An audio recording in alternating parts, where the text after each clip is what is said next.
have you all gone through those times when you have locked yourself up in a room for hours? You're just crying your heart out. You don't want to speak to anybody. Maybe your boyfriend, maybe your father, maybe your mother, somebody or the other is calling you over the phone or banging at your door, but you don't want to talk to anybody. You're crying. You're in a miserable state. You don't want to talk. You don't want to watch a TV. You don't want to listen to your favorite song. You don't want to read a book. You don't want to do any damn thing, any damn good thing in this world. You are just engulfed, totally engulfed in that depressed state. What would you do then? Today all of us are in a place where there are certain things that engulf us. There are certain things which kills us from inside. There are certain things which destroy us.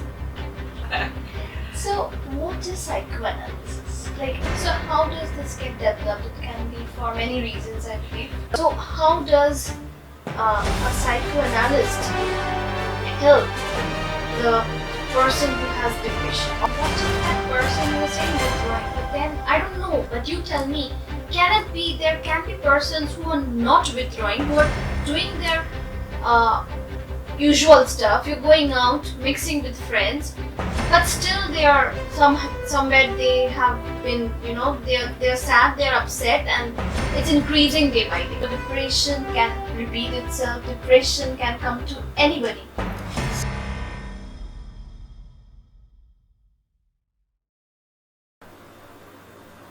Hello everyone. Today we are in a very difficult phase. I don't know whether it's because of the COVID-19 situation or something else. We are all in a very critical phase in our lives. If not all, most of us. And yes, I would definitely not want everybody to be in this situation. But the ones who are in these situations are having a very tough time. They are getting destroyed. They are getting very, they're getting very upset. They're getting very depressed. I came to the word. I was thinking I'll just beat around the bush a little bit for a while. Depression is deadly. Now, today I've got somebody who will give us a very nice, not only an explanation, but someone who will take us through this phase, who will make us understand what depression is, how it can be won. There are so many things we need to know about it, because as we can see, there are lives, precious lives are getting lost because of this. And for this reason, today I have with me Dr. Jhuma Boshak.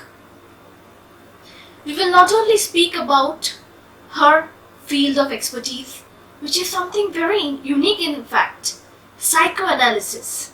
We will also speak about what and how can psychoanalysis help overcome depression. We will just talk of the small nuances about what a depressed person can feel, what he or she goes through. We will just do a very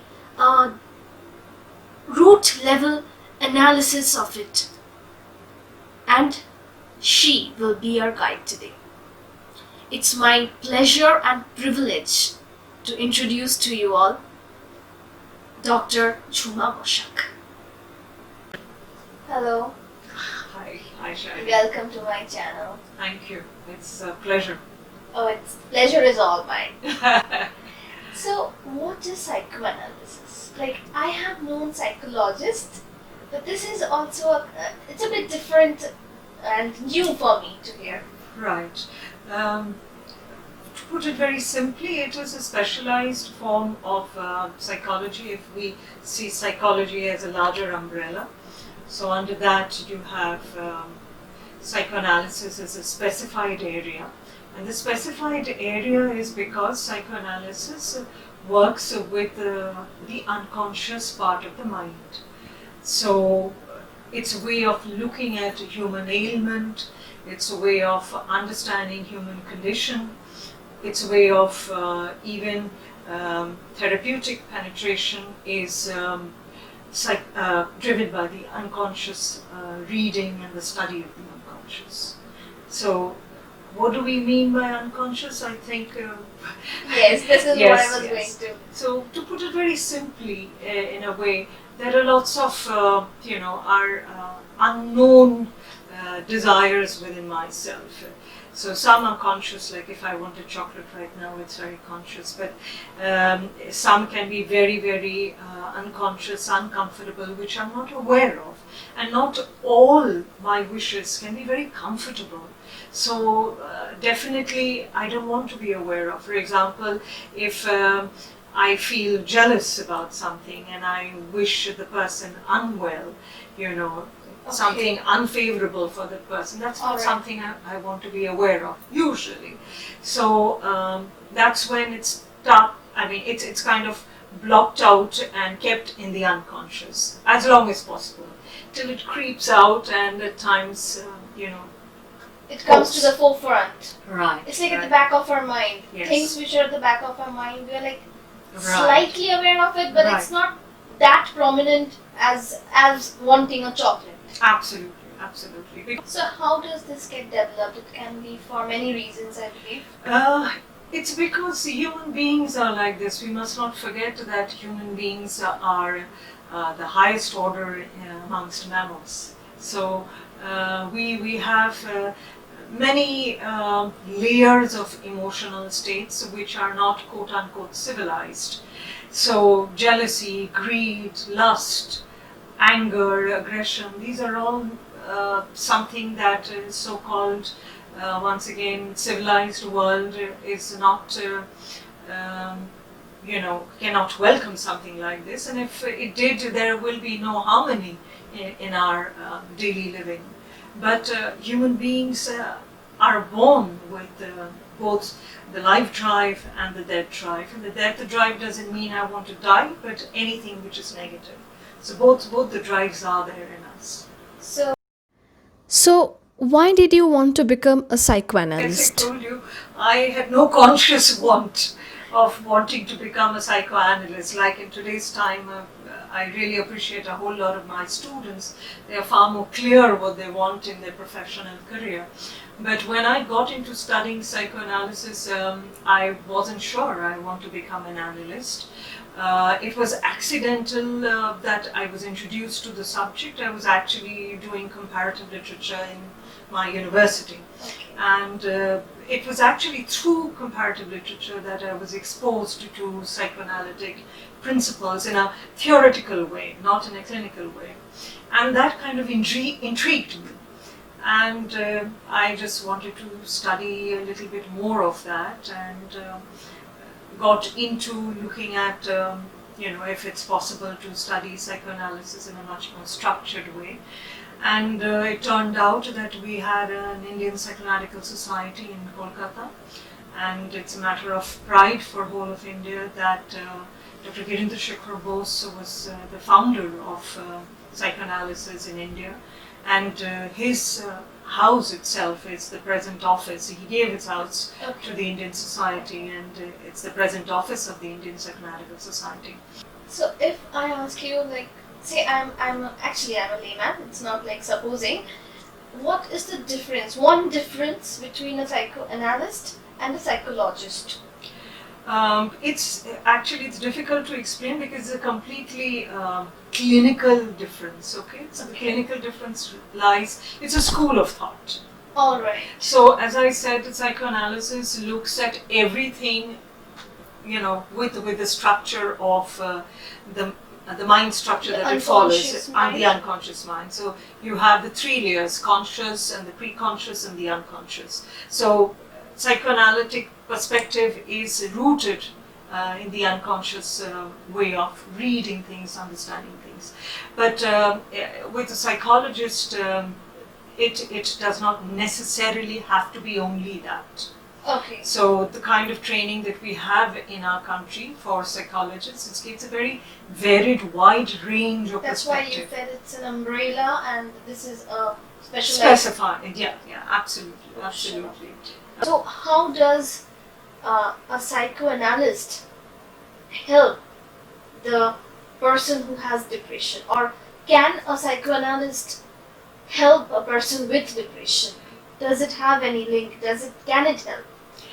Well, it surely makes an attempt to help a person with depression or other various emotional challenges. I think analytically, as I was trying to explain a while back, that it tries to understand the cause of something through the unconscious principle. So it tries to understand why the person, what has been the trajectory of the person, where the person has kind of bottled up or is storing so much of emotion, so much of conflict, internal conflict with the external world. So in a situation where a while back before we started the shoot, you were talking about, how do we understand that maybe one needs a clinical intervention, one is going through a period of depression. I think one, in layman's understanding, in the way I would see it, is that to be able to see something that, let's say, I love watching dance, performances, or films, or meeting some of my friends, but when one is not in that right frame of mind, one does not actually want to even get into all of this. So the usual pleasures of my life are not pleasurable anymore, and I'm withdrawing from all external pleasures. So that's like kind of the first sign, we can say, or it's Well, not the first sign, but yes, like the yes. first stage in the sense, Yes, right? these are ways to understand that perhaps I could, try and reaching out to someone, because and the reaching out, one wouldn't feel like doing it simply because I don't want to reach out even for things that are pleasurable for me. So it's like I'm completely withdrawing myself. It's a very catch-22 kind of situation. So I'm withdrawing myself from all the pleasures and my daily leisures of life, which used to make me happy at times, meet people, go out, etc. But at the same time, when I'm keeping all to myself, I'm feeling suffocated. So somewhere I'm not at peace with my mental state, and even before we clinically call it depression, we need to first, have a medical intervention, a clinical intervention, to be able to understand what is happening with the person's state of mind. And this conflictual state of mind can be for various ups and downs and challenges of life. It can be for personal reasons, it can be for professional reasons, it can be sometimes socially instigated. So, because we must understand in today's life, all of us, willingly or unwillingly have a very extensive social life, Right. social engagement, and that has a very strong impact also. So all of this can create a certain emotional unrest in me, where I may withdraw. But then, what if that person, you were saying withdrawing, but then, I don't know, but you tell me, there can be persons who are not withdrawing, who are doing their usual stuff, you're going out, mixing with friends, but still they are somewhere they have been, they're sad, they're upset, and it's increasing day by day. So what happens is that what you just said, I might be trying to cope with it and trying to show everything is going all right, whether in terms of work or personal life. We all do that initially. We have that energy to do that, and we keep very personal feelings inside ourselves. But every person has a certain tenacity point, after which this, if it is not resolved, will be difficult for us to continue, and there will come a point of collapse. There's one thing that I would like to say when we are talking about depression, is that somewhere when we are technically calling it depression, there has to be a point where the self, or in technical language which we say the ego feels for various reasons very very deeply unloved, unwanted, and sad, in a very grave sadness. And that's where a lot of it's wounded. Basically, the ego feels very wounded and is not being able to strike back. Here I would just like you to ask you one thing. Like, by the term ego, we have always thought ego means something like an attitude, Thank you. Like, Shani. I have a very Wonderful. big ego, she has a very big ego, she can't do that. But I think you haven't used it in that sense. No, you're so right. Thank you for pointing out. When we are talking about the ego, we are in very generic terms, yes, implying the self, but a self which is not like in regular language we are talking about, a self which is evolved, which has a certain ethics, conscientiousness, and emotionally, as I said, evolved. So that kind of a ego structure, which is how we bring up the child from, from the childhood, infancy, we gradually grow. So this is what we mean by the ego, not the way we usually use that the person has a big ego and, has an ego problem and all of that. Not in that sense. So keeping that in mind, when the ego feels wounded, the self feels wounded, quote unquote rejected, and is not being able to strike back, has been repeatedly wounded. All of us go through these various tests of life where, your self-esteem feels shaken up. You have to, reassert yourself in various ways. So when the test gets too harsh for the person, or has been over a very long period of time, and the person is not, maybe very fragile inside and is not being able to deal with that, that's when there is a collapse of the ego that happens, and then there is an outburst, an emotional outburst.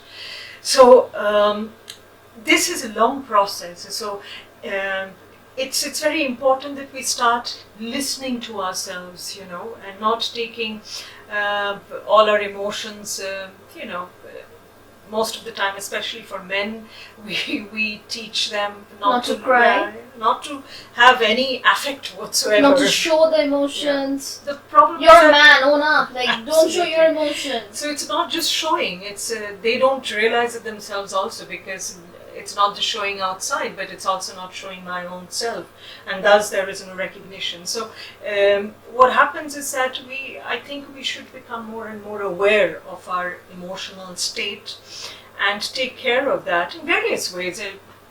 This COVID situation created this challenge probably because for a long period of time we had no other external way of being distracted. I was just left with my own self in my own little space. So either with my own family or, my workspace. Some of my people have been just stuck in a PG situation and stuff like that. So willy-nilly one was just left with one's own self to negotiate all these various probably stimulants. And there was no external agency to work as my defense mechanism to distract me. So it could be because of this, I'm just speculating, that a lot of my unlooked elements or non-reflective perspectives just came in the forefront, and I was just left with nothing but to negotiate with them, to reflect on them, and that brought about sometimes dire consequences. So let's suppose, as you were saying, the person cannot handle him or herself. He is not in that state of mind to understand what's going on, that he is, or maybe he's in denial. Let's fast forward that phase. He or she has already gone through that phase, and he or she has come to you. Now, how can you be of help to that person? So you were basically talking about the therapeutic process. Yes. as much as possible, I'll try to share. Well, definitely the therapeutic process engages talking. So one has to talk about, share about, what kind of things which may have disturbed the person for a long time, how the person feels. And it may seem that it's a very easy task, it's after all nothing but, It's not easy at Yeah. all. It's very difficult to talk about things that I,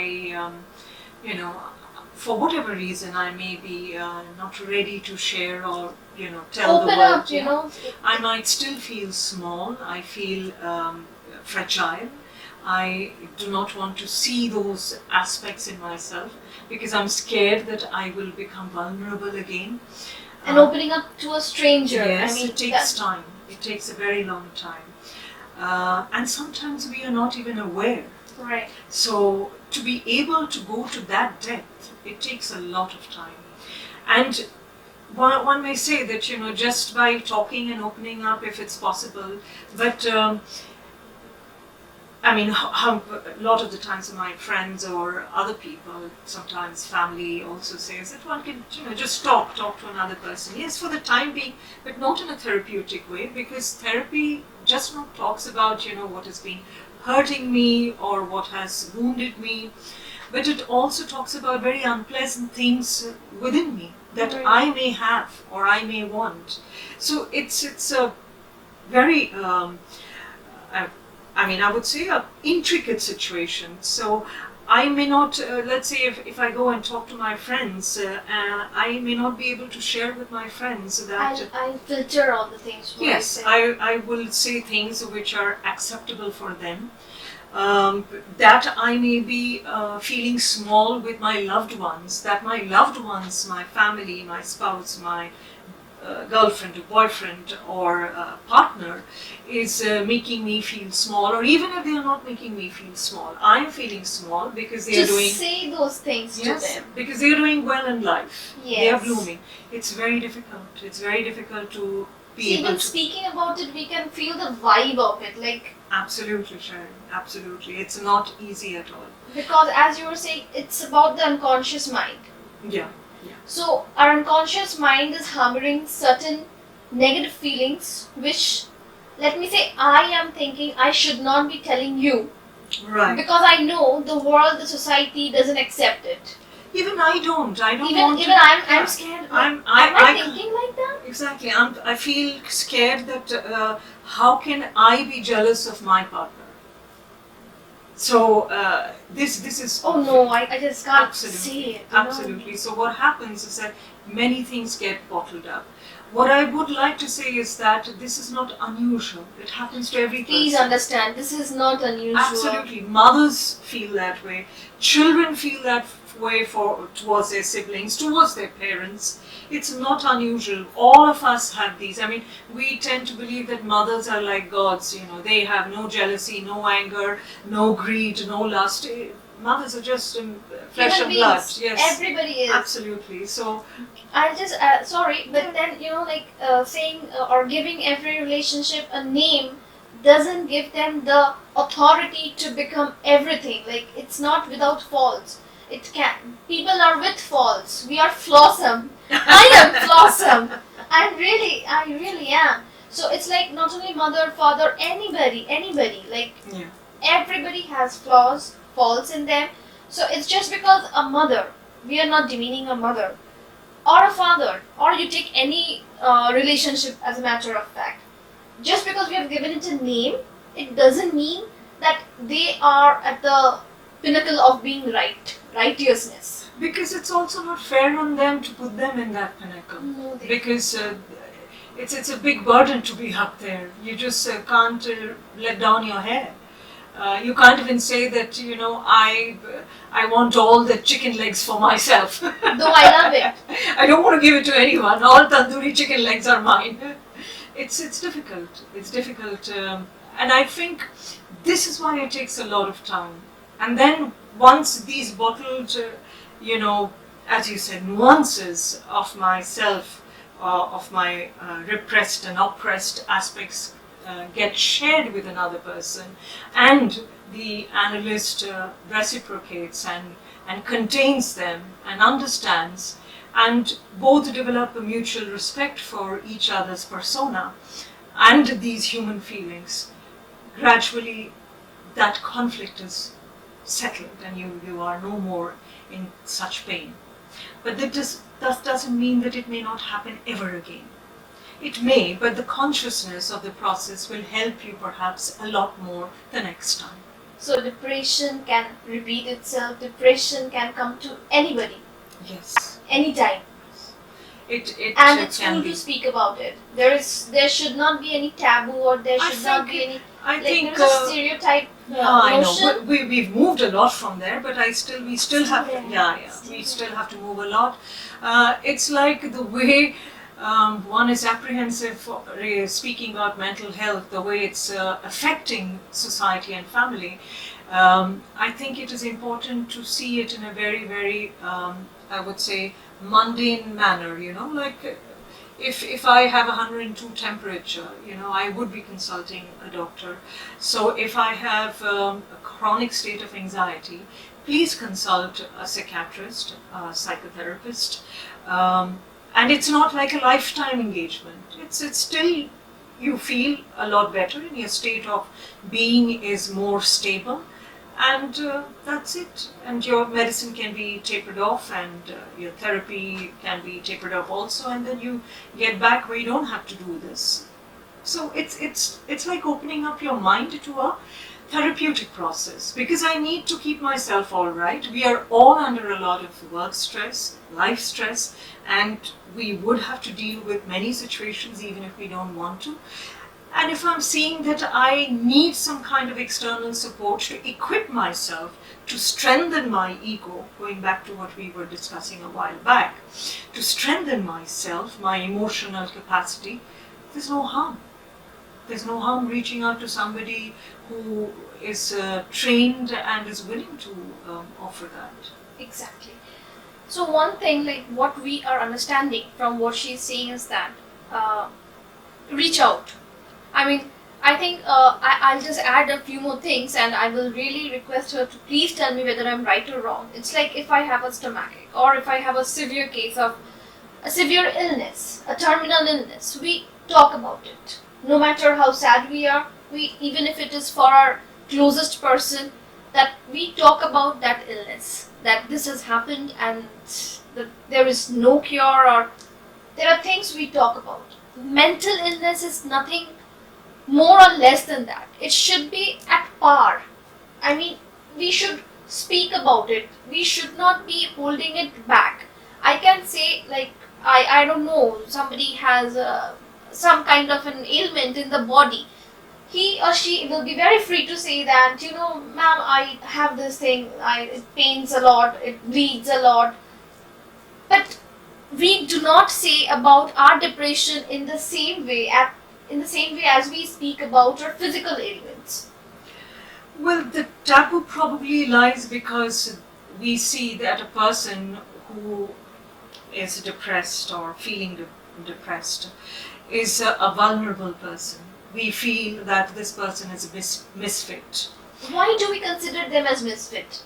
Well, unfortunately, we need to open up our consciousness and not see it in that way, that it's brand very that person hypocritical. as misfit, which is something very right. I mean, I totally agree with this point. As you said, we brand that person as a misfit, as somebody who is very emotional, as somebody who is very sentimental, as if like being emotional and sentimental is something bad. Yes, this is very strange. Human beings are meant to be sensitive.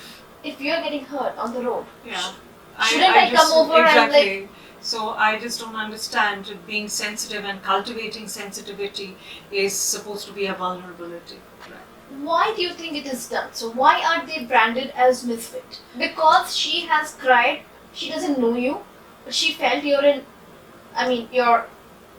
kind of pain, and not knowing you also, maybe she has shed a tear or two. Why is that girl branded as, oh my gosh, she is way too emotional, and like she's a criminal, she's a pedophile? It's on the same lines. Why is she branded like that? when we are bringing up children, we are not opening up the option that you don't have to be necessarily this kind of a man or this kind of a woman, that there can be so many other shades to this kind of a person. And these choices, I think, are not something that only you grow up and you make. So when we talk about mental health, we think that it is something that the mental health fraternity has evolved just now in a couple of decades back. Mental health is something that we actually start from, family itself, from birth itself.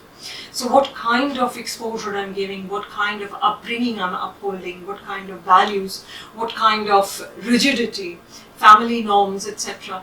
All of this actually creates the mental makeup, my psychic structure. The reason it is so complex is because it's not visible.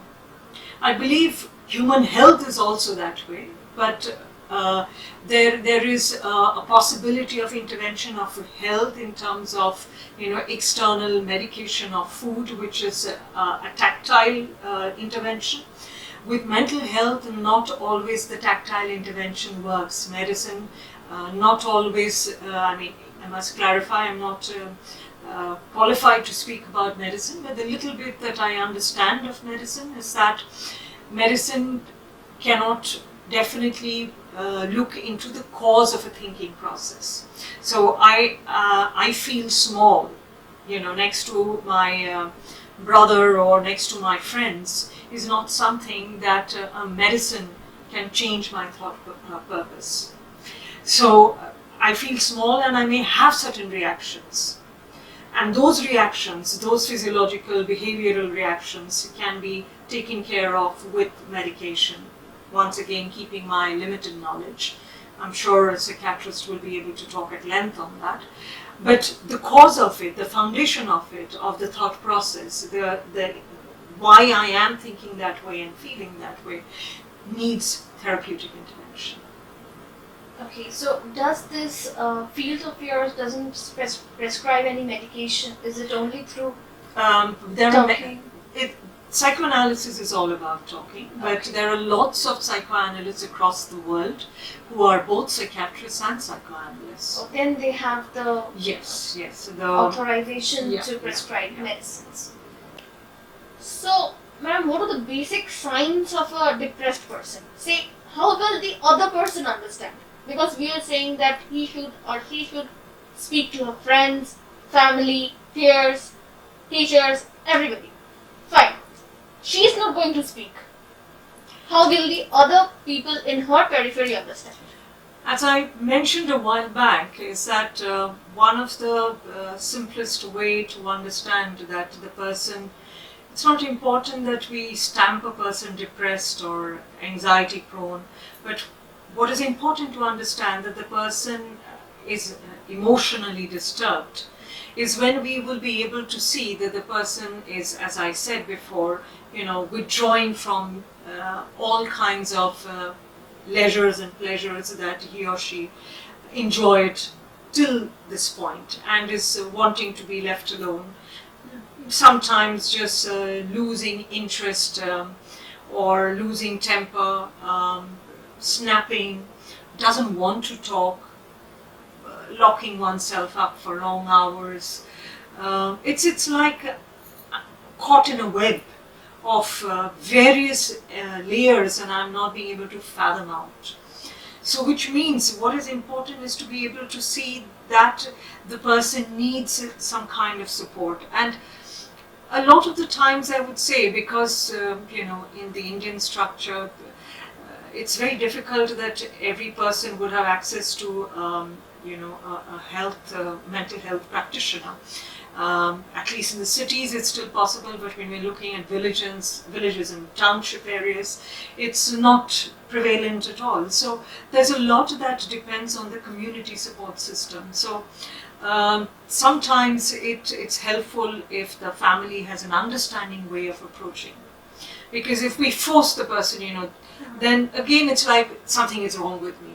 So my next question was this, how would the other person approach that person? I think first, if it's a sudden approach, if the person has not had a history of a relationship with the person, the sudden approach of concern is not going to be convincing for the person.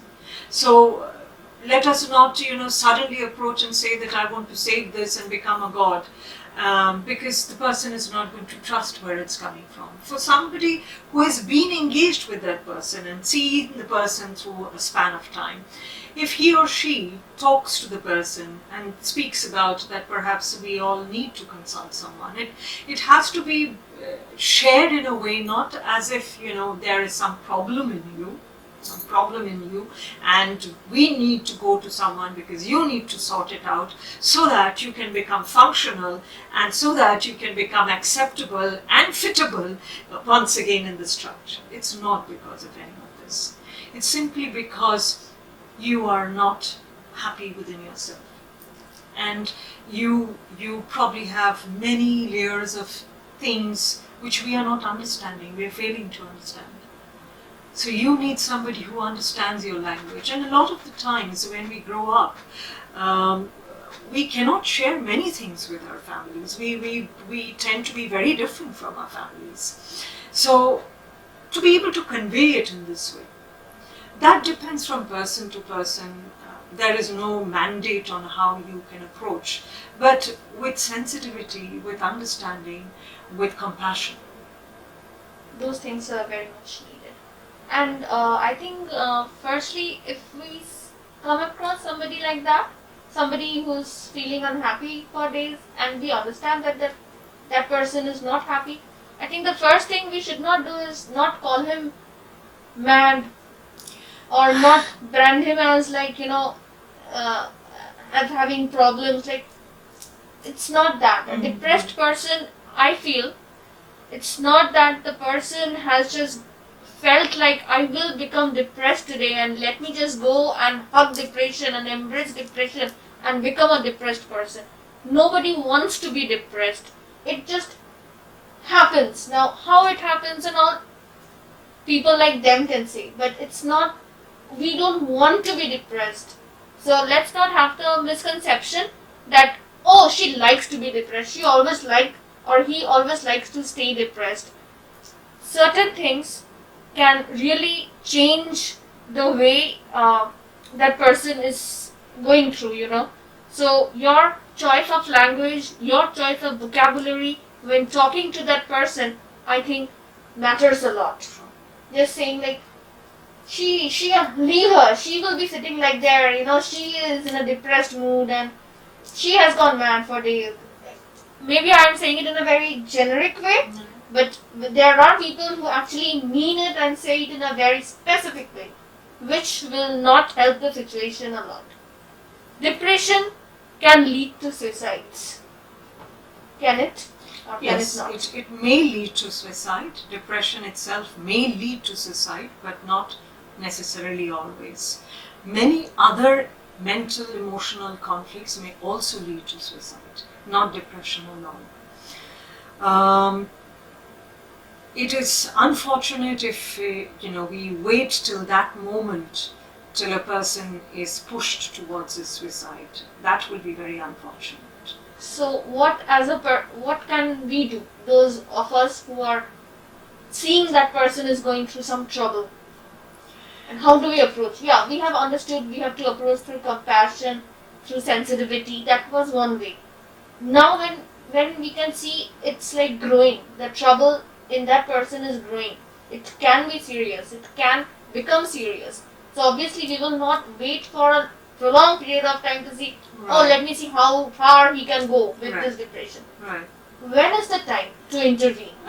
It differs from person to person. It depends on the situation itself, so it's not possible to say. But the moment one sees that the person is not being able to carry out their daily chores and functional habits, where my eating, my sleeping, my taking a shower, all of that is getting affected. These are very basic hygiene habits.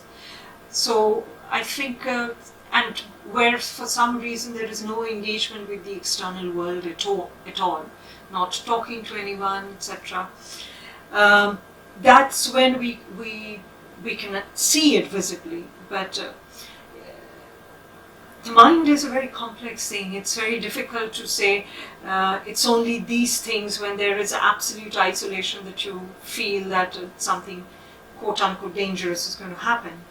Sometimes people have very active lifestyle, and when they retreat home or in their own little space and in their own little time, they just sink completely.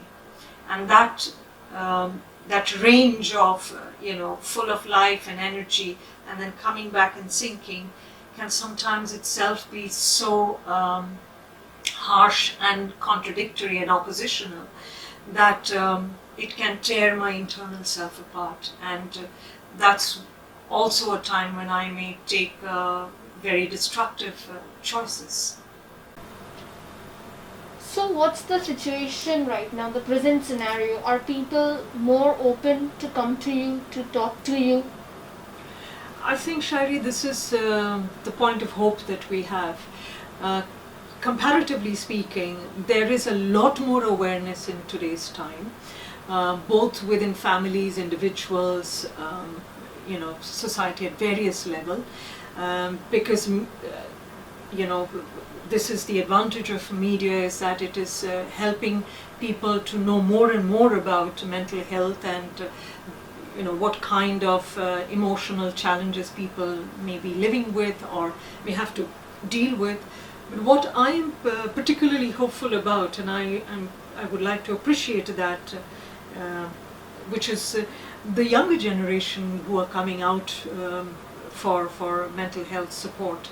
And I'm absolutely thrilled to see that the younger generation is doing it sometimes independent of the family. That's a good sign. Yes, that's a very absolutely, good sign. absolutely. Because I think they have a lot more social complexity, a lot more professional intricacies.